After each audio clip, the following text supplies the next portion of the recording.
this is a counter demonstration, I'm told, in East London. The picture keeps freezing, but that's seen, I think, in Walthamstow. Yeah.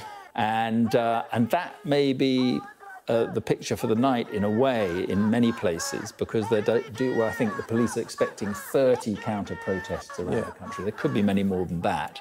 But counter-protests obviously provide their own challenge.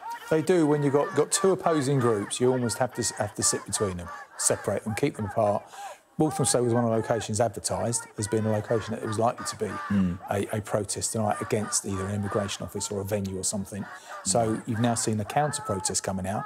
There's 30 of these, so they need policing with their own resources anyway. So in some of these locations, you've almost got two lots of resources, one for one side and one for the other. So that almost like reduces your capability straight away. It's a really challenging night for police command teams across the country, and having to keep that communication line open and really effective, so you actually manage your resources and move them where they're most needed. It's not just a case of having the most numbers in the bigger places. It's where the problems are, and it's not always about numbers either. It depends the makeup of the crowd. You can have 300 people who are standing there, or even more, quite peacefully, who aren't a problem, can be policed by 10 or 20 officers, but then a group of 200 that want to commit offences. Yeah, and now, I mean, presumably they've got to be pretty mobile. You've got 6,000 police, but as you say, they're going to be spread pretty thin.